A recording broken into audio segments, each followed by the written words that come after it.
वंदे कृष्णम जगद्गुरुम। अनागत ग्रंथ कंपाइलेशन शनि विचार खंड। स्पष्ट वचन है कि जनवरी 2023 में शनि कुंभ राशि में प्रवेश करेंगे। तब वायु से प्रबल तबाही होगी।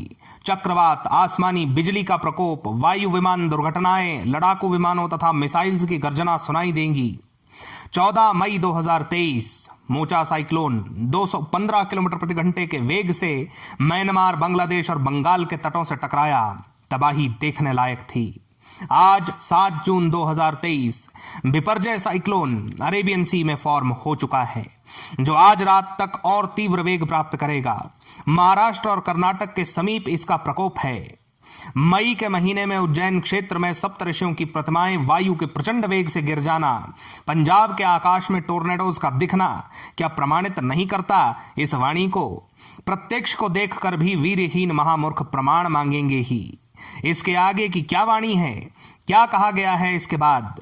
जिनके पास पीडीएफ है जाकर देखो, जिनके पास ना हो वो नीचे पिंड कमेंट में दिए गए नंबर पर व्हाट्सएप कर सकते हैं। रूस, यूक्रेन, ताइवान, साउथ कोरिया का आकाश मिसाइल्स और लड़ाकू विमानों की गर्जना से गूंज रहा है। बस कुछ ही महीनों में ये गर्जनाएं भारत के आकाश में भी व्याप्त होंगी। कितने स्थानों से सूचनाएं मिली कि 2 मिनट में 500 बार, 1500 बार, कहीं तो 2000 बार बिजली कड़की। यह समय वर्षा ही, यही प्रलय की बारिश है जो हर संग्राम से, हर महासंग्राम के समय होती ही है। विश्वास न हो तो पढ़ो पौराणिक कथाएं। भगवती के प्रत्येक युद्ध में 100 वर्षों तक तूफानी बारिश ऐसी ही होती है। इसीलिए कहता हूं कि समय से धर्म पर आ जाओ, समय रहते अपने आप को पहचानो, नाम का कीर्तन करो, नाम के कीर्तन पर टिक जाओ।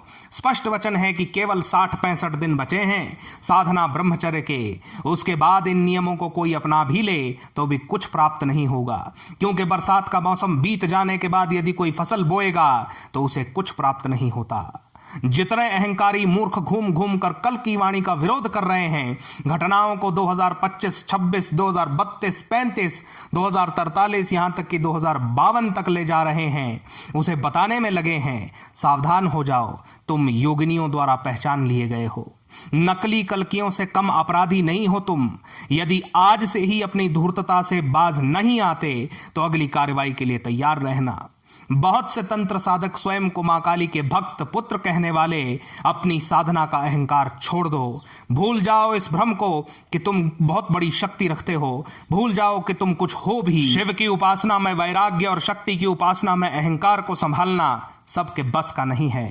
अरे मूर्खों, किस बात का अहंकार है तुम में? क्या हो तुम? डिग्री ले ली, पैसा कमा लिया, घर गाड़ी हो गई, 4 मंत्र सीख लिए, 2 ग्रंथ भी पढ़ लिए तो स्वयं को विधाता मान बैठे। तुम केवल किसी की 5 मिनट की वासना का फल हो। पूछो अपने माता पिता से कौन सा तप, व्रत, उपासना किया था तुम्हें पैदा करने के लिए। उत्तर मिल जाएगा।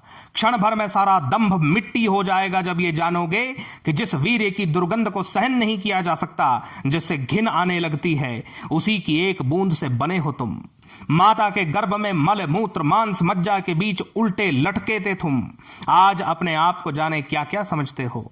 विष्ठा को यदि सोने की थाल में भी रख दिया जाए तो भी वो विष्ठा ही रहती है।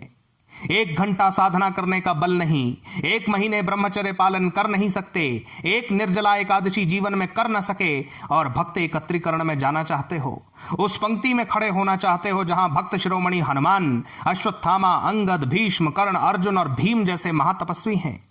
बहुत जल्द प्रवचन और प्रवचन करने वाले मौन हो जाएंगे। चारों तरफ हाहाकार मचा होगा। उस समय कोई सहारा ना होगा, क्योंकि वर्ष 2023 का अंत आते आते सभी का अहंकार धूल में मिल जाएगा। केवल सच्चे भक्तों को सुख एवं राजत्व प्राप्त होगा। नाम की शरण लो, नाम ही सर्वोपरि है। जय मां आदिशक्ति, जय श्री जगन्नाथ।